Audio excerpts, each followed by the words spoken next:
With Chickboxer and Maximum Impact closing production around Christmas time 1991, J.R Bookwalter and co were clearly frazzled and in need of a break. These had been two quite high-tension, low-budget productions, and a lot of stress and fractured relationships had resulted from them. Unfortunately, David Dakota had other ideas, and almost immediately after production had closed on these films, he pitched another two ideas for more for delivery in early 1992. And, to make things even worse, as if the budget of these productions could get any lower, they did. Dakota dropped them to almost half of what the other films were given.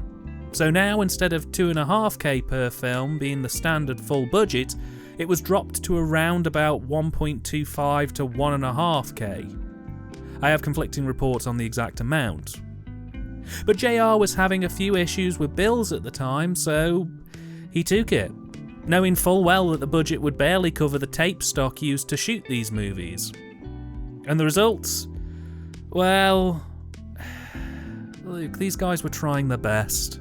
So right out of the gate, the majority of the crew behind the previous four films bailed. Dakota was busy doing other things and couldn't support. Producer Scott P. Plummer had turned his back on the project after a hellish experience of working on Chickboxer. Matthew Jason Walsh was out of the picture after problems with Maximum Impact and Chickboxer's scripts led to a massive fallout with JR, and Thomas Brown, who'd previously picked up the baton from Walsh in writing Maximum Impact, only managed to get to the point of writing the blurb for the back of the VHS box before he had to step away from the project too.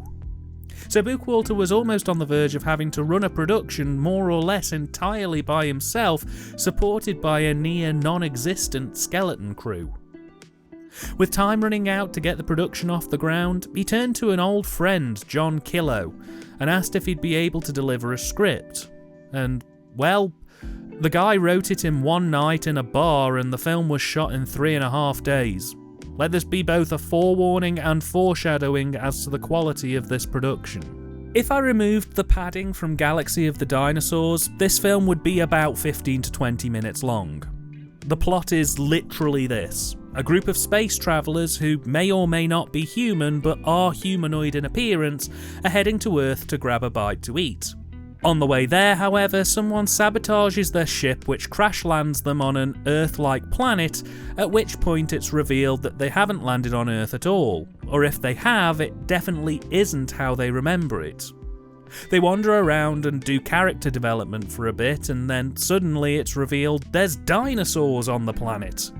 And what follows is basically a series of exposition sequences in some woods behind J.R. Bookwalter's parents' house, intercut with stock footage from the movie Planet of the Dinosaurs, which David Dakota had purchased the rights to use for $300. It literally goes exposition scene, dinosaurs, run around for a bit, exposition scene, for pretty much the entire runtime. The only breaks we get from this come in the form of a sequence where the gang eat magic mushrooms and, while tripping, initially think the dinosaurs aren't real. There's an introduction of a survivor from another spaceship crash who pretty much disappears within 15 minutes of arriving, married to some cutaway scenes of a shadowy baddie who may or may not have the ability to control aspects of the planet and how the survivors move around on its surface, leading to a third act finale that, well, it's not awful, but had it come 40 minutes earlier, I'd have probably been happier. And I think that's the biggest problem with this movie. The script just really isn't up to much. There's just nothing happening plot-wise for a majority of the runtime. In the booklet that accompanies this box set, they kind of, with a nudge and a wink, imply that this would make a good stage play. But in all reality, it probably would have worked better as an Amdram theatre production. There's not enough going on in the world this film makes for it to warrant the film medium. It would probably work better as a stage production, with a load of cast members huddled on a stage trying to figure out how to escape. Because in the film medium, it's literally bordering on home movie territory. There's no pacing or structuring at all. You could run the footage from after the space crash but before the final resolution in any order and it would still make sense. It really feels like it's stalling for time just to get to the sweet 60-minute mark. And literally the only redeeming quality in all of this is that the dialogue isn't half bad. I don't want to overpraise this movie, but I got super loose Red Dwarf vibes from the dialogue, dress, and attitude of the characters in this film. I don't know, it just feels like the characters have been written in quite a postmodern way. None of them have any serious dialogue, but they play with meta-humour, one-liners, they break the fourth wall a bit. It can be a bit goofy, and it's a shame there isn't really a plot to match the acidic nature of the dialogue, as I think had there been just a bit more structure, a bit more going into this, that it probably would have been my favourite film in this set. As a result though, I feel like there really isn't much to see with this one. No matter how sharp and enjoyable the dialogue is, it's all for naught if the plot isn't engaging and trying to push things forward. As mentioned, this was written by John Killow, in a bar, in one night. Which probably explains why the dialogue is so loose and entertaining, but the narrative is so thin and padded. He has one other writing credit for a 1990 movie called Skinned Alive, which was another David Dakota produced feature, and that's about it. He's had a go of pretty much most fields of production, but has most credits as an actor, appearing in 3 films, including The Dead Next Door and Robot Ninja. The direction here feels like it's on autopilot and is a far cry from what we saw in films like Zombie Cop or Robot Ninja. There's not really anything in the way of creative zeal, no experimentations with the locations or the cast. It just feels like he needed to get the movie done. And that's all this looks like. Now, understandably, when you're working with a micro budget like this and you're in the woods in Ohio in February, you're probably not going to be in the best of moods to get arty and experimental. And in many regards, I can totally understand what the cast and crew went through to make this movie, because I myself spent a week shooting a movie in the woods in winter on a low, no-budget shoot where I was the director with a skeleton crew and cast with no means of getting kit, or really even proper food out there. We were shooting for around about 7 to 8 hours a day, and it fucking sucked. I mean, there was a certain sense of camaraderie in the sense of we're all in this together, but it's definitely not an experience I'd want to replicate, nor would I wish on anyone. So while the output of this film may look a little lackluster directionally, I can totally appreciate why it ended up the way it did. And to me, having experienced similar, I kind of feel obliged to give him a free pass for not making this the most astounding knock your socks off movie in the world. It must have been genuinely freezing. What I can say, however, is that the Cine is pretty solid. The sequences are cut proficiently and have a decent number of cuts that don't drag or feel uncomfortable. The range is nice, and I particularly love how well they managed to get the eyeline shots matched just right between the actors being shot on VHS and the 35mm stock dinos. It's a really decent stab in all honesty. There are some nice compositions dropped here and there, and the editing's really helped to pull together a fairly decent set of sequences here for the most part. Performance-wise, I'm conflicted.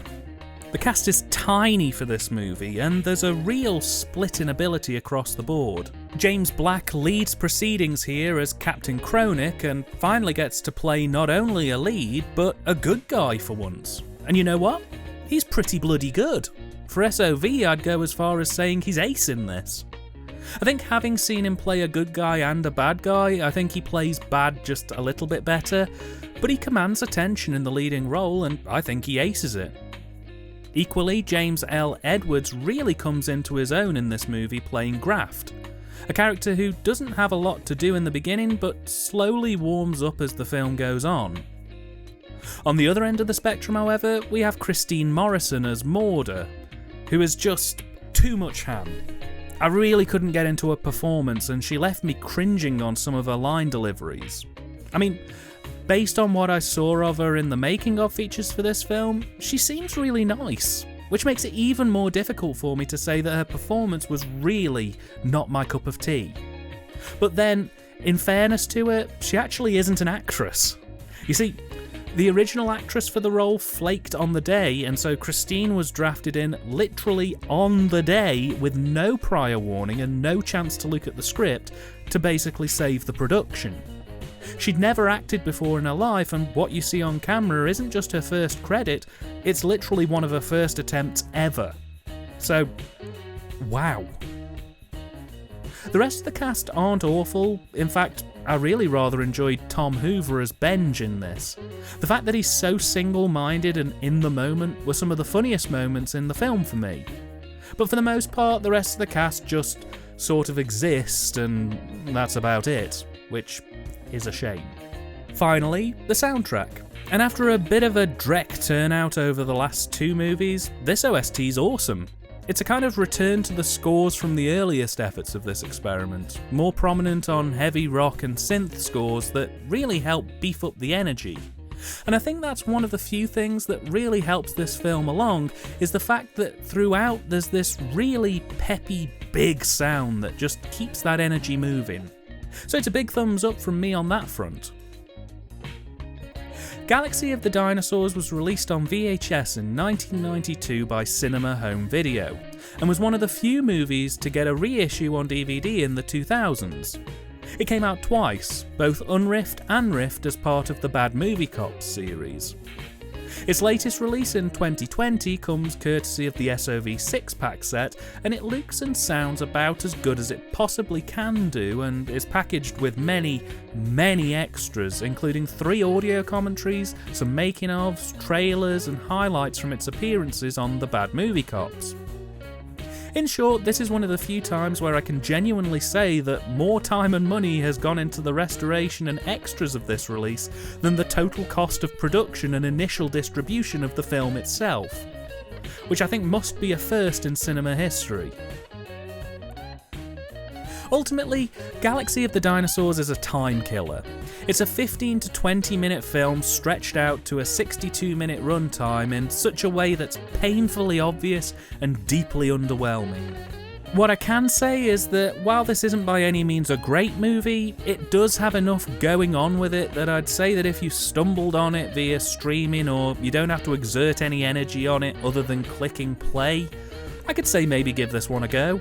Just once, I think that'd be about enough, but there's some quite funny dialogue throughout this, coupled with at least a couple of funny and interesting scenes that I won't spoil here. Don't waste a single ounce of energy trying to track this thing down though, as it really isn't worth it. But if it's literally right in front of you, once is enough.